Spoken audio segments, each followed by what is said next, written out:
Okay, let's listen. It's got the Support for KJAS. no lollipop. What happened? Edison, supporting the shift to greener transportation. Oh man, there's no lollipop today. Information about their work to create a clean energy future is at Saturday and Sunday. This is listener-supported public radio, KKJZ FM and HD1 Long Beach, now simulcast on 105.1 HD3, a service of California State University, Long Beach.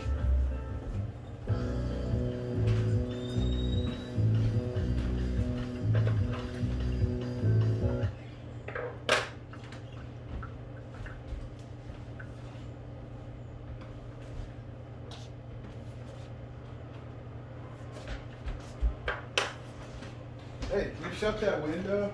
It's kind of cold in here, and I don't want that dust in there. What was it? Yeah, it's cold in here. Doesn't look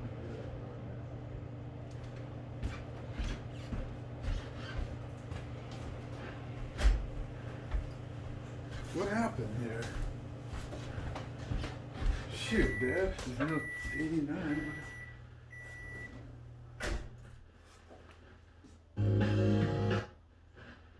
Oh, look at that. 89 supposed to have This American Life, and there's no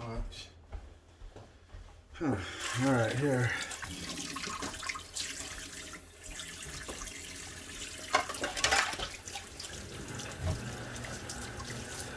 Dead air they have.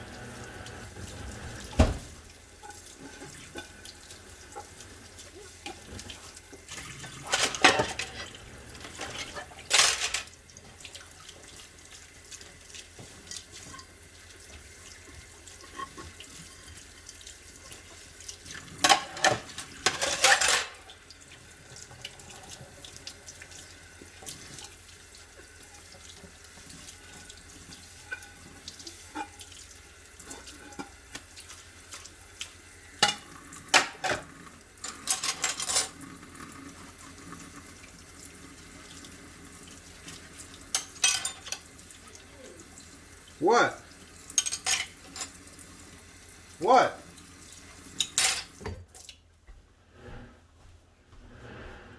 What?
Okay, wow.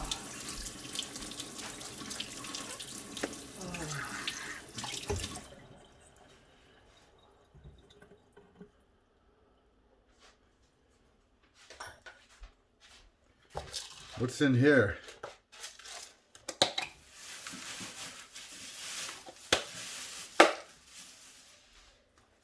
Here, just throw this away. Got this stuff that hurts the finger. Where is it? Yeah, just throw it.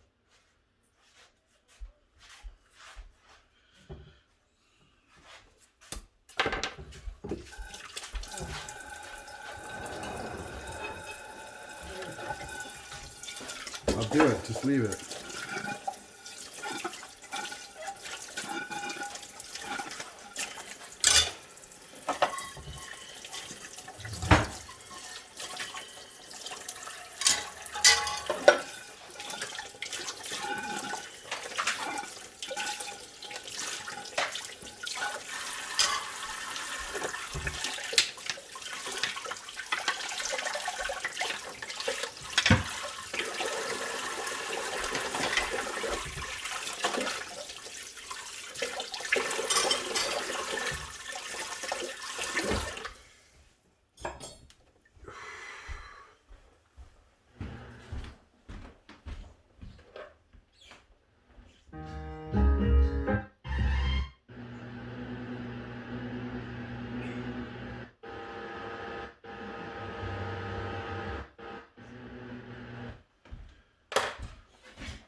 Wow, what happened to your speakers here?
I was young, 13, and I don't think I knew much about actual human nature, friendliness, strangers.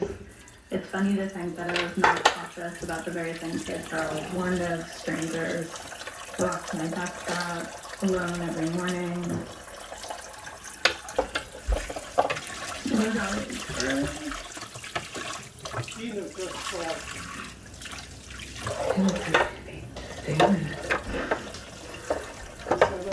I heard. There were many people at the tip of Los Angeles and no one walks. I used to pass an alley and wave at a man who was young, maybe late teens, early 20s. Every morning, I'd wave at him. He would walk up the alley, I would cross the alley. Or some mornings, I would walk down the alley against my mom's instructions. But we'd pass, and I'd always wave or smile, which is how I greeted everyone in the neighborhood. It didn't seem like he should be any different. And in some ways, in retrospect, I feel like I overcompensated and was extra friendly and maybe invited him in. And the wave somehow signaled to him that this was something I wanted, that my friendliness was misinterpreted as desire. But I should have avoided him.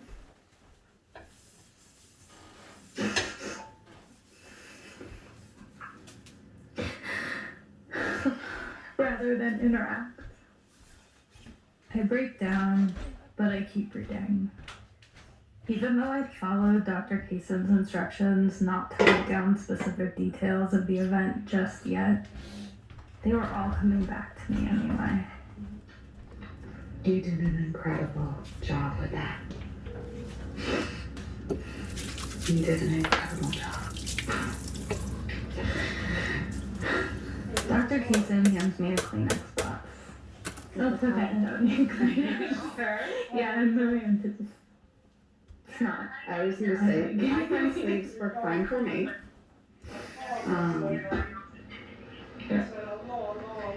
Is it okay with you if I take a look at it? Of course.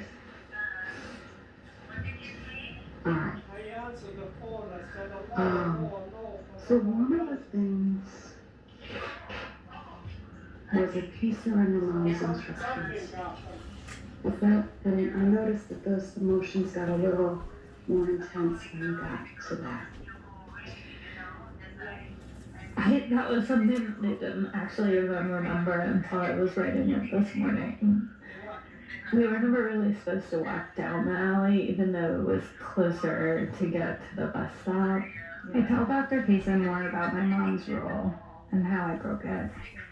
She wonders if this might be a step point. Step points are the first skill introduced in CPT, and they might be the most important skill of all. In a sense, the entire project of CPT is finding step points and then learning how to unstick them. A step point is basically something we hold to be true, but might in fact not be true. A step point is a belief or a thought that's keeping you stuck in the PTSD. Stuck in thinking that it's your fault, or that there's something you could have done to avoid it. Or stuck in any number of upsetting or inaccurate or harmful ways of remembering what happened. They're so central to this process that Dr. Kaysen hands me a worksheet titled Step Point Log. Okay.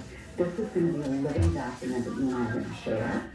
We'll keep track of all my step points here, adding to the list as we identify new ones each session, and crossing them off as I work through them. And maybe we can learn a little bit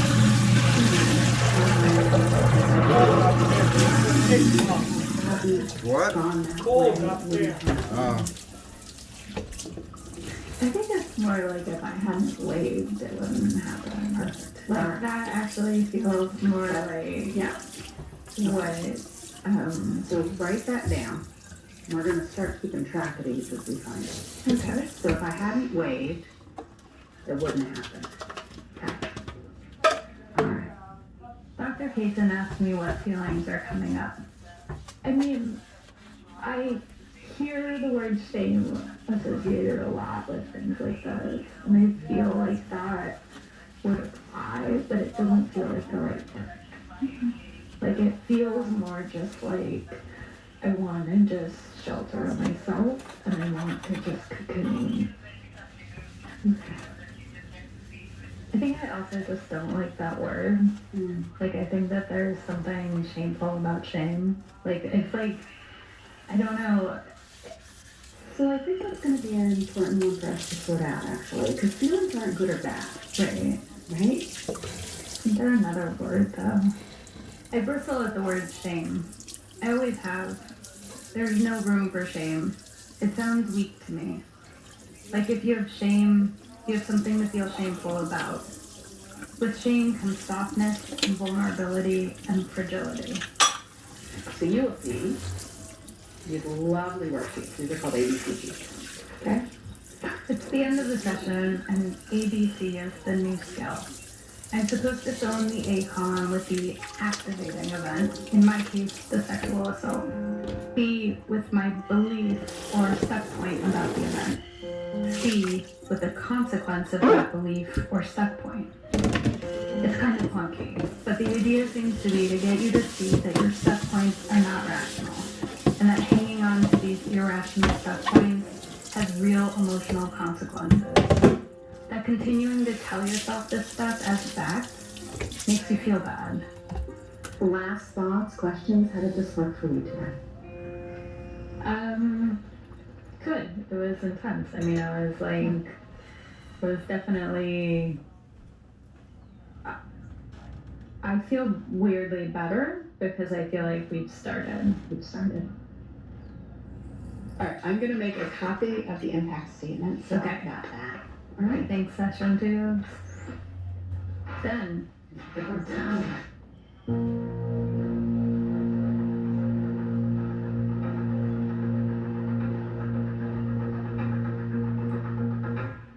Session 3. So this is hard for me to answer, is the unwanted. I'm sitting with Dr. Kaysen, going over the checklist of my PTSD symptoms. Did I have memories about the assault?